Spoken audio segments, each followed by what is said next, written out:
Alors, on va aller plus en détail sur les éléments block et inline. On l'a déjà vu en HTML, mais maintenant, on va voir en CSS ce que ça implique également en CSS. Donc, juste, on va revenir sur ce site, sur la liste, vous savez, list block inline elements.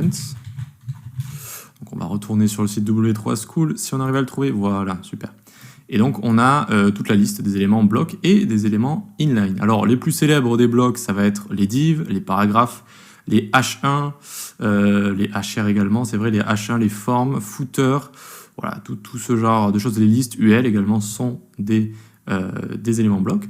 Et les inline, ça va être les liens A, ça va être le texte sous forme de span. Donc span, c'est vraiment quand on va mettre du texte inline, pas du texte sous forme de paragraphe, donc dans un bloc.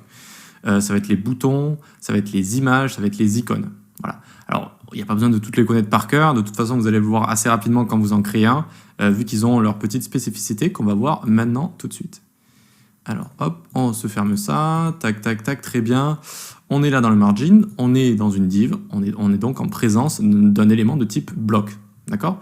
Donc, un élément de type block, déjà, il va accepter width et height. C'est-à-dire qu'on va pouvoir lui donner une largeur et une hauteur. Ce que ne va pas accepter un élément de type inline. D'accord? Il va juste prendre la taille de ce qu'il contient, donc du texte qu'il contient de manière générale. Ensuite, il va pouvoir avoir des marges, un élément de type bloc, voilà, il a des marges autant qu'il veut, et il va prendre surtout 100% de la largeur, comme on voit ici, et va pousser les autres éléments. D'accord, il prend 100% de la largeur, on dit de son parent, donc là en l'occurrence du body, et il pousse les autres éléments. Voilà, donc ça c'est le bloc. Que dire de plus? Si aucune hauteur n'est définie mais qu'il a des enfants, il va prendre la hauteur de ses enfants. C'est-à-dire que si dans ma box je commence à faire plein de paragraphes, on va le faire ensemble si vous voulez, tac, lorem 5, tac, comme ça, nickel, et que à l'intérieur je ne mets pas de hauteur et de largeur comme ça. Alors on va plutôt le mettre en commentaire, et ça aussi on va le mettre en commentaire. Eh bien regardez, il prend la hauteur en fait du texte qui est à l'intérieur, de ses enfants tout simplement. Voilà. Donc on voit bien en fait que la box, ici c'est bien la box qui entoure les paragraphe, vu qu'on a notre background orange ici. Voilà. Donc, c'est à peu près tout ce qu'il y a à savoir pour un élément de type bloc, c'est-à-dire on peut lui mettre width et height, il va prendre toute la largeur disponible et pousser les autres éléments en dessous. On peut lui mettre margin où on veut, on peut utiliser padding et border. Voilà. Allez, on va fermer ça maintenant et on va se créer un span. Alors, on va aussi mettre ça en commentaire. On va se créer un span. Tac, span avec lorem, je sais pas, 10 par exemple dedans. Ok. Span, donc, en général, on met du texte dedans, on met du texte, c'est un élément inline, et donc, déjà, si on le clique droit inspect, il prend pas toute la largeur, il prend juste son contenu, Et donc, si on en met plusieurs les uns à la suite des autres, ce qu'on va faire, on va le réduire, et on va le copier et coller, comme on avait vu en HTML, eh bien, ils vont pas revenir à la ligne, ils vont pas se pousser à la ligne les uns les autres, ils vont aller les uns à la suite, voilà. Ensuite, si je commence à dire à mes spans que je veux leur donner, je grossis un petit peu, tac, que je veux leur donner une width de 200 pixels et une hauteur de 200 pixels, ils vont dire non, on t'écoute pas. Et normalement, il y a même des petites erreurs qui apparaissent ici sur VS Code. Bon, elles ne sont pas apparues, mais c'est très bien. Ici, ils n'ont pas pris 200 pixels. Vérifions-le, on leur met un background crimson, par exemple. Vous savez, le rouge un peu pourpre.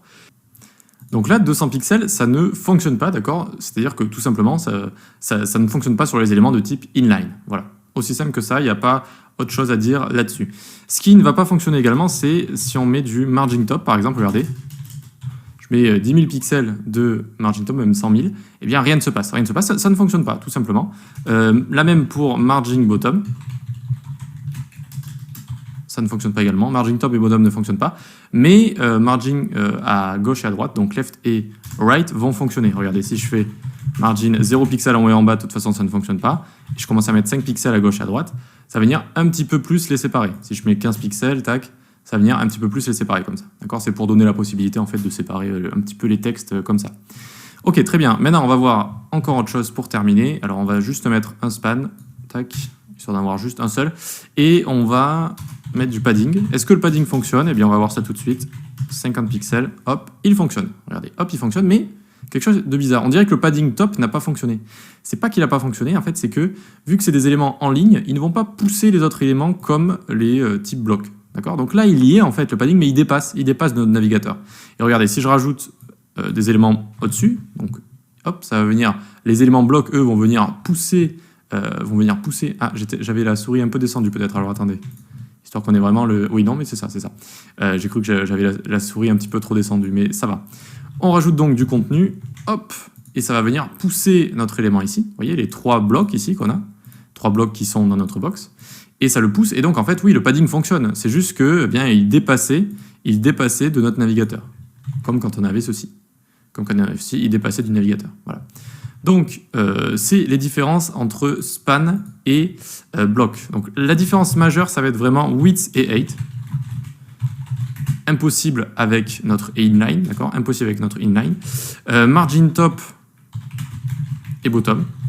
Impossible également avec notre inline. Notre span ici, ça ne va pas fonctionner. Et donc, également, donc, tac, le span, donc l'inline, prend seulement les dimensions de son contenu. Voilà, c'est ça les grosses différences entre display block et display inline. Vous verrez qu'il y en a des petites également qu'on verra quand on sera un petit peu plus avancé en CSS pour comprendre un petit peu plus ce qui se passe. Allez, on va pouvoir voir le modèle de boîte. Vous allez voir, c'est très facile dans la prochaine vidéo.